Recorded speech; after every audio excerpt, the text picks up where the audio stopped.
السلام عليكم ورحمة الله وبركاته. ازيكم عاملين ايه؟ يا رب تكونوا بألف خير. اللهم صل وسلم وبارك على سيدنا محمد. يلا بينا نقول الدعاء بتاعنا. اللهم يا فتاح يا فتاح يا فتاح يا فتاح يا فتاح يا فتاح يا فتاح، افتح علي فتوح العارفين وحفظ النبيين وإلهام ملائكتك المقربين. واللهم لا سهل إلا ما جعلته سهلا وأنت تجعل الحزن إذا شئت سهلا. اللهم رب اشرح لي صدري ويسر لي أمري واحلل عقدة من لساني يفقهوا قولي. هنبتدي ان شاء الله النهارده نعمل الباتيه بتاع الافران من غير زبده توريه بقى ولا لبن ولا اي حاجه، هي مواد اقتصاديه. حطينا بيضه واحده بس عشان ترفع القيمه الغذائيه مش اكتر. تقدري تستغني عنها، تقدري تحطي مثلا البياض وتشيلي الصفار للوش، بس انا عامه المخبوزات بدهنها بحاجه تاني خالص. ان شاء الله خليكم الفيديو هتشوفوا كل حاجه معاكم. معايا 3 معالق كبار من اللبن البودر، وانا استغنيت عن اللبن الحليب وحطيت لبن بودر عشان هو عندي. لو انت مش عندك اللبن البودر ممكن تحطي لبن حليب، يعني تشيلي كوبايه من الميه بتاعه العجن وتحطي مكانها لبن حليب. كل ده تعزيز القيمه الغذائيه. مش عندك خلاص برضو ممكن تستعملي ميه خالص. انا حطيت 3 معالق لبن بودر، وحطيت 3 معالق من السكر كبار كده مليانين، وحطيت كمان السكر الشاي بتاعنا العادي الابيض، وحطيت كمان كيس خميره وخدت معلقه من كيس تاني عشان انا هعمل كيلو دقيق.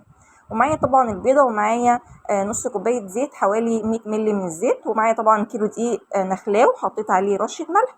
وابتدي ان انا انزل بالمكونات الجافه كلها مع بعض وكمان البيضه بتاعتي، وابدا اشغل العجان بسلاح الكف او استعملي ايدك عادي جدا. حطي بقى وشغلي بالكف وابدأي ان انت حطي في المية تدريجيا. المية حوالي 600 مللي معايا مية، بس انا مش هحطهم كلهم. وكمان مية من الحنفية، احنا في جو يعني ربنا يجيرنا من النار ان شاء الله. الجو حر جدا، فمش محتاجة ان انت تسخني مية، مش في جو الشتاء وتسيبيه بقى يخمر ساعتين ولا حاجة علشان العجين يقوم. لا، انت كل الحكاية هتحطي مية من الحنفية عادي جدا. هي نازلة لوحدها دافية يعني. هبتدي بقى ان انا احط الميه، وانا معايره في الكوبايه اللي معايا دي 600 مللي بس. مش هحتاجهم كلهم. انا حاطه دقيق الكوثر، حاطه كيلو من الدقيق، حتى الكيلو مش بيجي كامل، بيكون ناقص ساعات 10 جرام فكملت عليه وحطيت الكيلو كامل على الميزان. وحطيت اول حاجه 450 مللي من الميه، وبدات ان انا ازود ميه كمان. بس احنا هنحتاج يعني حوالي 500 مللي من الميه. انا زودت يعني فضلت احط لحد 450 مللي من الميه، وبعد كده حطيت شويه كمان لحد ما وصلتهم اتبقى معايا 50 مللي بس. انا هلاقي العجينه في الاخر طريه، فهزود عليها يجي معلقتين 3 من الدقيق. فانتوا حطوا 500 مللي من الميه هتكون تمام جدا، او على حسب بقى الدقيق اللي معاكم. هنزل بالزيت بعد كده ما العجينه اتعجنت شويه ولمت معايا، هبدا ان انا انزل بالزيت. اهو بصوا العجينه بدات تلم معايا، فهنزل بزيت. بس هي بقى بعد ما احط الزيت هلاقيها بقت طريه جدا، فهحتاج بتلزق يعني قوي، فهحتاج ان انا احط شويه دقيق. هحط حوالي معلقتين 3 من الدقيق. هبدا بقى انزل بالزيت شويه شويه كده، لانه لقيته يعني العجان راح نطره.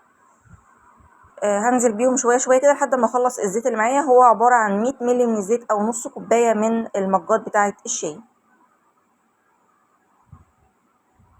ممكن العجينه تعجنوها على ايديكوا خالص، بس يعني انا بستعمل العجان علشان خاطر الوقت وكده، فانتوا في البيت براحتكم.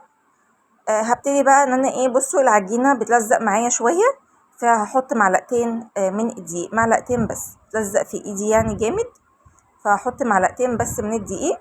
ورجعت كمان حطيت معلقه كمان، يعني بعد ما حطيت معلقتين اهم ده كده واحد. معالق الشاي معالق الاكل عادي كده 2. هعجن وهلاقي نفسي حطيت معلقه كمان، يبقى انا كده حطيت 3 معالق بالظبط علشان خاطر الميه زادت مني. فانتوا ما تزودوش الميه، يعني 500 مللي ميه باذن الله هتلاقوا النتيجه معاكم تمام. بصوا عايزه اقول لكم ان هي يعني ما بتلزقش جامد، فاهميني؟ احط بقى كده العجينه على جنب. يعني هو ربع ساعه بس، هصلي يعني اي حاجه، ربع ساعه ما تاخريش عنها علشان خاطر الجو حر جدا. بصوا مسافه يعني صليت لقيت العجينه كده، لقيتها خمرت بسرعه يعني. هبتدي بقى ان انا اخد قطعه من العجينه عشان الرخامه عندي مش هتشيل العجينه دي كلها. هقسمها على 3 قطع. هاخد اول قطعه كده واروح فرداها اكني بفردها، هلفها رول مثلا سينابون او اي حاجه، سمك كده 1 سنتي. دي كده قطعه من العجينه خدتها، وهبدا ان انا افردها علشان خاطر الفها بقى ايه باتيه. ممكن الفها باتيه، ممكن اقطعها مثلثات والفها كرواسون. يعني بصي الشكل اللي يعجبك. ممكن تلفيها رول كده على طول وبعد كده تبداي تقطعيها زي السينابوهات. برضو اللي يريحك. بس بقى ايه مش هنحطها حاطط السينابون، لا هنحطها زي الباتيه. يعني هنلفها رول ونقطعها كده ونرص في الصينيه على طول. بصوا انا قطعتها من النص كده بعد ما فردتها. قطعتها بقى من النص بعد ما فردتها كده، وهبدا ان انا اقطعها بالطول شرايح، بحيث ان انا احط في كل واحده مثلا جبنه شوكولاته، وابدا ان انا الفها واحطها في صينيه عادي جدا مش مدهونه اي حاجه. بس انا غلطت دلوقتي غلطه، يعني نسيت احط الزبده، وهبدا ان انا احطها. يعني بعد ما حطيت الجبنه لقيت نفسي لا انا محتاجه احط الزبده، نسيها خالص مع اني محضراها جنبي بس نسيتها. بصوا اول واحده لفتها من غير زبده، بس لقيتها والله عادي يعني ما كانش فيها اي حاجه. هبدا بقى ان انا احط الجبنه وايه واقفل كده من على الجبنه، وابدا ان انا الف عادي كده زي انتم ما شايفين بالشكل ده، واروح حطاها في الصاج مش مدهون اي حاجه. بصوا بالمنظر ده شكلها تحفه وعايز تتاكل نيه يعني.